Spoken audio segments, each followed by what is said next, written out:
Una tarde tranquila en una plaza europea. Un café en la mano, y una llamada que lo cambió todo. Mi hermana estaba gritando que la policía venía a arrestarla.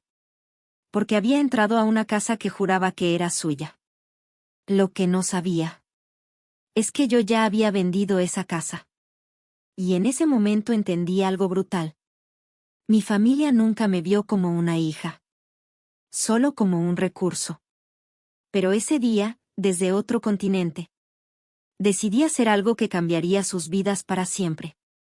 El sol de la tarde caía sobre la plaza de Santa Lucía, envolviendo todo con una calidez tranquila.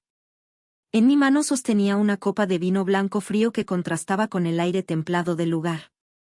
Todo parecía en calma, hasta que mi teléfono vibró con fuerza. Era Daniela. No estaba llorando. Estaba gritando. Van a llamar a la policía. Sollozaba. Hay gente aquí, en el departamento, dicen que es suyo. Ni siquiera tuve que preguntar qué había pasado. Había usado la llave de emergencia, la que solo debía utilizarse en casos de incendio o inundación, para mudarse con su novio a un apartamento que yo había vendido hace casi 3 semanas. No me alteré. No grité. Simplemente di un pequeño sorbo a mi copa. Para entender por qué reaccioné así, hay que entender de dónde vengo. Durante 32 años viví en Monterrey, en una casa donde la palabra familia tenía un significado muy particular. Mis padres, Ricardo y Patricia, nunca construyeron un hogar basado en cariño. Construyeron algo más parecido a un sistema. Y en ese sistema, yo no era una hija. Yo era una herramienta. Una pieza que mantenía todo funcionando para que Daniela pudiera vivir sin preocupaciones. Ellos lo llamaban responsabilidad familiar. Yo lo llamaba un trato silencioso. La diferencia entre nosotras siempre fue evidente. El mejor ejemplo ocurrió cuando Daniela cumplió 17 años. Ese día recibió un auto nuevo, brillante, con un enorme lazo rojo en el capó. Costó casi $40,000. Recuerdo perfectamente la cifra porque vi el contrato en la mesa de la cocina mientras me preparaba un sándwich antes de ir a trabajar. Cuando yo cumplí 17, mi padre me entregó algo muy distinto. Un abono de transporte público y un largo discurso sobre cómo aprender a caminar fortalecía el carácter. Según él, aquello me haría más fuerte. Pero la diferencia no terminaba ahí. Para Daniela pagaron clases privadas, cursos especiales de preparación universitaria y, finalmente, la matrícula completa de una universidad privada que superó los $200,000. Decían que estaban invirtiendo en su futuro. Conmigo, decían que estaban invirtiendo en mi independencia. Mientras estudiaba, trabajé en una cafetería, luego en una tienda de ropa y después en una librería nocturna. Dormía 4 horas por noche y corría a clases por la mañana. Cuando finalmente me gradué con honores, mis padres no celebraron mi esfuerzo. Celebraron otra cosa. Decían con orgullo: Marina nunca da problemas. Es muy sencilla. Era su cumplido favorito. Y tenían razón en algo. Yo no los necesitaba. Pero ellos, me necesitaban más de lo que imaginaban. Con los años conseguí trabajo como analista de experiencia de usuario en una empresa tecnológica. Mi trabajo consistía en estudiar el comportamiento de las personas y entender cómo funcionan los sistemas. Un día me di cuenta de algo inquietante. Mi familia también era un sistema. Y dentro de ese sistema, yo no era una persona. Era el plan de respaldo. El colchón que atraparía a Daniela cada vez que cayera. Y así llegamos al apartamento. Mi apartamento. Lo compré hace 2 años en el centro de la ciudad, en un edificio moderno con enormes ventanales que daban vista al río. Me costó cada ahorro, cada bono y cada noche de trabajo que había acumulado durante casi una década. Para mí era un refugio. Pero cuando mis padres lo visitaron por primera vez, noté algo extraño en sus miradas. No estaban viendo mi hogar. Estaban viendo una propiedad familiar. Mi madre pasó la mano lentamente sobre la encimera de cuarzo de la cocina, observando cada rincón con demasiada atención. Y en ese momento supe algo. Para ellos, aquel lugar no era mío.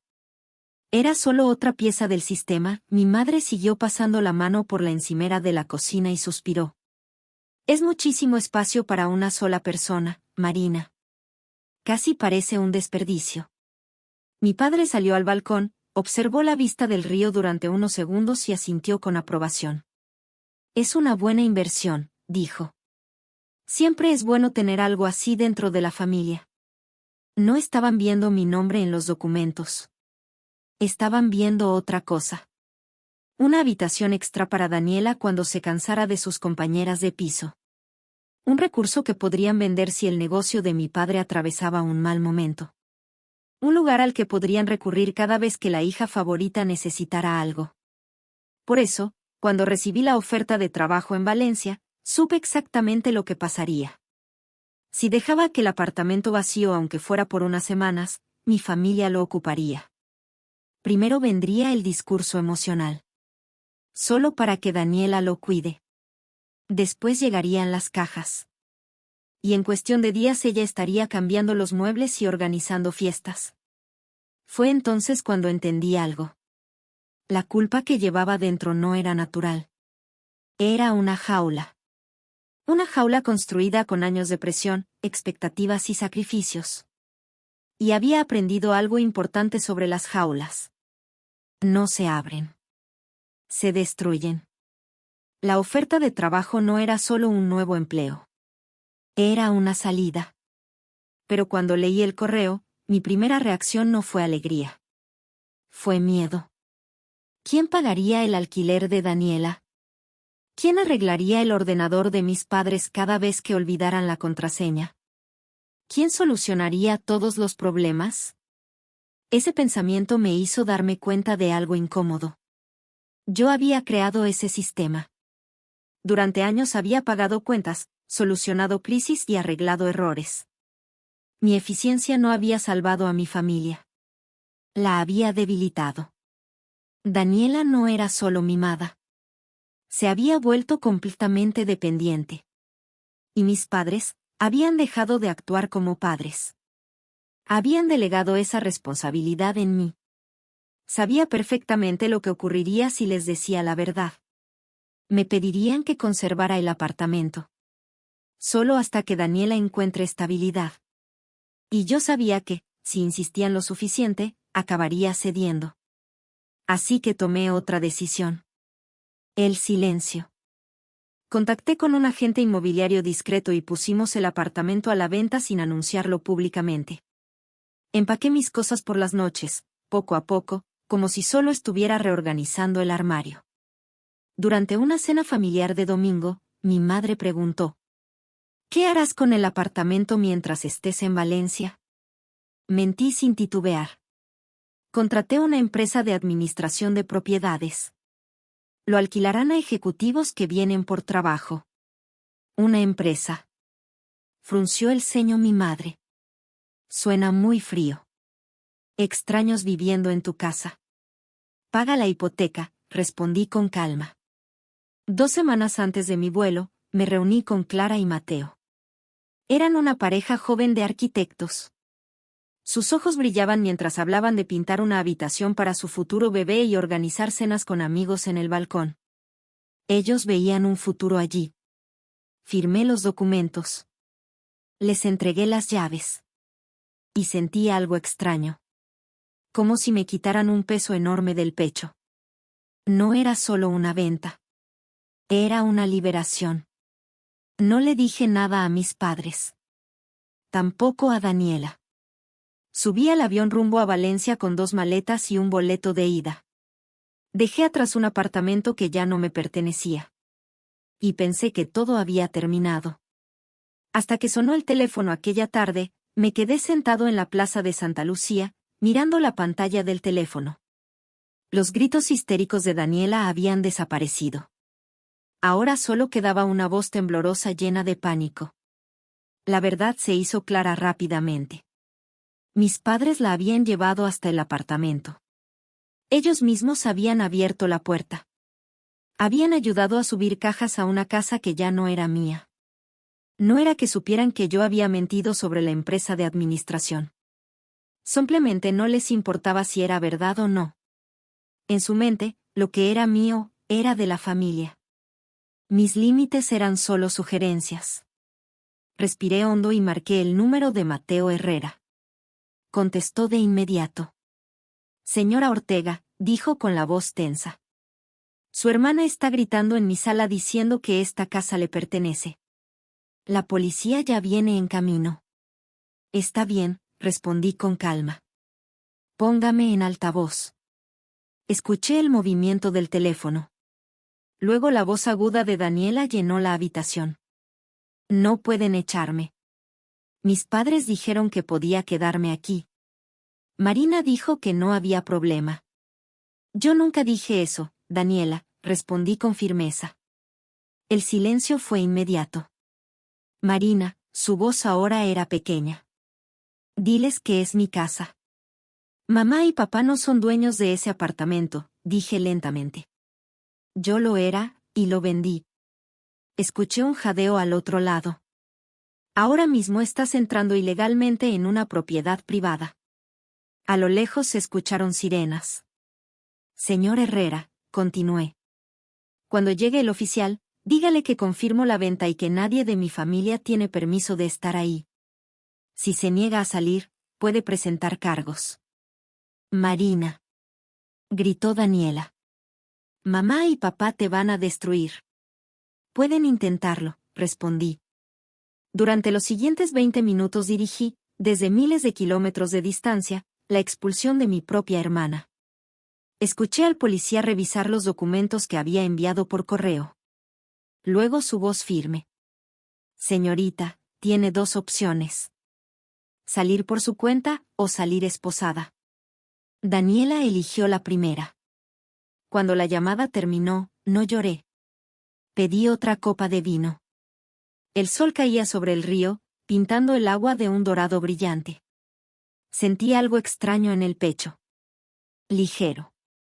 Como si un puente que llevaba años sosteniendo finalmente se hubiera quemado. Pero la historia no había terminado. Mi teléfono volvió a encenderse. Videollamada entrante, papá. Sonreí con cansancio. La entrevista final estaba a punto de comenzar. Acepté la llamada. En la pantalla aparecieron mis padres sentados juntos en el sofá de su sala. Daniela estaba entre ellos, con los ojos rojos y un pañuelo en la mano. Parecían una fotografía familiar llena de indignación. Marina. Gruñó mi padre. Queremos una explicación ahora mismo. Creo que están confundidos, respondí con calma. Yo no fui quien entró en la casa de otra persona. Deja de jugar. Gritó mi madre. Nos tendiste una trampa. Hiciste que creyéramos que el apartamento estaba libre. Humillaste a tu hermana, añadió mi padre. ¿Sabes que la policía tuvo que sacarla de ahí? Los miré en silencio durante unos segundos. Y entonces comprendí algo. Ellos seguían pensando que todo esto era culpa mía. ¿Traumático? Repetí lentamente. Traumático es llegar a tu casa y encontrar extraños dentro. Traumático es que te arresten por entrar ilegalmente en una propiedad. Daniela tuvo suerte. La pareja decidió no presentar cargos. De hecho, fui yo quien los convenció de no hacerlo. Debiste avisarnos. Lloró Daniela. Sabías que necesitaba un lugar donde vivir. Hiciste todo esto para lastimarme. Vendí el apartamento porque me mudé a otro país, respondí. No todo gira alrededor de ti. Somos familia. Gritó mi padre. La familia se ayuda. Respiré hondo. Ese apartamento era un recurso familiar, continuó. Tenías la obligación de compartirlo hasta que Daniela se estabilizara. Los miré en silencio. No estaban tristes. Estaban furiosos. Furiosos porque habían perdido algo que consideraban suyo. Como si alguien hubiera cerrado el cajero automático. Entonces cambié de tono. El mismo tono firme que usaba en reuniones de trabajo. Quiero dejar algo muy claro, dije. No les debía esa casa. No les debía una advertencia. Y definitivamente no les debo una disculpa. Mi madre me miró confundida. Pero si voy a enviarles algo. ¿Qué? Preguntó ella. Una factura. Una factura. Susurró. Sí. Por el cerrajero de emergencia que la pareja tuvo que contratar cuando Daniela dañó la cerradura. Por el servicio de limpieza después de que entraran con zapatos llenos de barro. Y por 3 noches de hotel que acabo de pagar para Daniela. Hice una pausa. Y será la última ayuda económica que recibirán de mí. No te atreverías, gruñó mi padre. Sonreí ligeramente. Revisa tu correo. Acabo de enviarla. Luego colgué. Mis manos temblaban, pero no de miedo. Era pura adrenalina. Sentí como si acabara de despedir a mis propios padres de mi vida. Pedí otra copa de vino.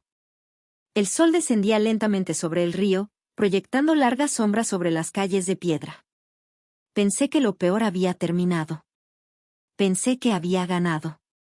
Pero entonces llegó otro correo. No era de mis padres. Era de mi antiguo jefe en Monterrey. Asunto, urgente. Abrí el mensaje, y sentí que la sangre abandonaba mi rostro. Marina, necesitamos hablar. Los nuevos propietarios de tu antiguo apartamento, Mateo Herrera, es el director financiero del Grupo Altamira, nuestro cliente más importante. Y también el mayor cliente de tu padre. Mi estómago se hundió. Esto ya no era un simple drama familiar. Era un desastre profesional. La pareja a la que mi hermana había invadido no eran desconocidos. Eran las personas que prácticamente pagaban la empresa de mi padre. En el mundo empresarial de Monterrey, la reputación lo era todo. Y mi familia acababa de destruir la suya. Mi teléfono comenzó a sonar. Era mi padre. Miré la pantalla durante unos segundos. Algo había cambiado. Durante 32 años yo había sido la que pedía aprobación. La que buscaba migajas de reconocimiento.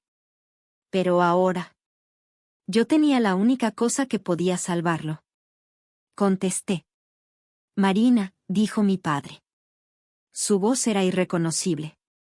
La arrogancia había desaparecido. Solo quedaba algo que nunca antes había escuchado en él. Miedo. Marina, por favor, tienes que ayudarme. La voz de mi padre temblaba. No era la voz autoritaria de siempre. Era puro pánico. Mateo Herrera me llamó, continuó. Está cancelando el contrato con mi empresa. Dice que no puede confiar en alguien cuya familia invade la casa de sus clientes. Guardé silencio unos segundos. Lo siento, papá, respondí con calma. Tienes que arreglar esto. Suplicó. Escríbele un mensaje. Dile que todo fue un malentendido. Dile que le diste permiso a Daniela y que olvidaste avisarle. Di cualquier cosa. Solo, toma la culpa. Respiré profundamente. Me estaba pidiendo que mintiera. Me estaba pidiendo que destruyera mi propia credibilidad para salvarlo de las consecuencias de sus decisiones. Me estaba pidiendo que me sacrificara otra vez. Por un instante sentí ese viejo reflejo dentro de mí. Ese impulso automático de arreglar todo. Solo es un mensaje, susurró una voz en mi cabeza. Podrías salvarlos. Pero entonces miré la ciudad frente a mí. Las calles llenas de luz, el mar al fondo, la vida nueva que estaba empezando. Y recordé algo. Si lo arreglaba, nunca aprenderían. Siempre esperarían que yo resolviera el siguiente desastre. Papá, dije suavemente. ¿Recuerdas cuando tenía 12 años? Marina, por favor. Cuando te pedí dinero para un proyecto de la escuela y me dijiste que el fracaso era el mejor maestro. Hubo silencio. Bueno, continué. Creo que ahora te toca aprender esa lección. Estás siendo egoísta. Gritó de repente, recuperando parte de su vieja ira. Sonreí. Sí, respondí. Por primera vez en mi vida, estoy siendo egoísta. Y colgué. Luego bloqueé su número. Bloqueé a mi madre. Bloqueé a Daniela. Esa noche el cielo se oscurecía lentamente mientras las luces de la ciudad se encendían una por una. Acababa de romper con toda mi familia. Y, sorprendentemente, nunca me había sentido tan viva. Han pasado 6 meses desde aquella llamada. 6 meses de silencio. No bloqueé a mi familia por venganza. Lo hice para proteger la paz que finalmente había encontrado. Pero el mundo es pequeño y las noticias siempre viajan. Un antiguo colega me contó por LinkedIn lo que ocurrió después. Cuando Mateo Herrera retiró el contrato de la empresa de mi padre, no se quedó callado. En el mundo de los negocios, la confianza lo es todo. Y la historia de la invasión a su casa se difundió rápidamente. La empresa de mi padre perdió clientes importantes. Tuvieron que despedir empleados. Reducir gastos. Y eso tuvo exactamente el efecto que yo había imaginado. El dinero que mantenía a Daniela sin trabajar, desapareció. Mis padres ya no podían pagar su alquiler. Ya no podían sostener su estilo de vida. Hace una semana vi una publicación de un primo. Daniela consiguió trabajo. Ahora es recepcionista en una clínica dental en una pequeña ciudad cercana. No es glamoroso. No es el sueldo enorme que siempre creyó merecer. Pero es suyo. El vacío que dejé obligó a todos a aprender a caminar solos. No fue crueldad. Fue necesario. Hoy estoy sentado en una pequeña mesa de hierro en el barrio antiguo de la ciudad. El aire huele a mar y a pescado a la parrilla. El camarero deja frente a mí un pastel de nata y un café expreso fuerte. Tomo un bocado del dulce caliente y sonrío. Estoy solo. No tengo números de emergencia en mi teléfono. No tengo reuniones familiares en mi calendario. Nadie me llama para arreglar su computadora o pagar su renta. Durante años pensé que esta soledad sería un castigo. Que significaría fracaso. Pero ahora sé la verdad. Esto no es soledad. Es libertad. Observo un tranvía amarillo bajar lentamente por la calle empedrada mientras el cielo azul se vuelve dorado. Y entiendo algo. No solo sobreviví a mi familia. La superé. Construí una vida que me pertenece. No un almacén para las expectativas de otros. Bebo un sorbo de café. Es amargo. Es perfecto. Soy egoísta. Estoy sola. Y soy libre.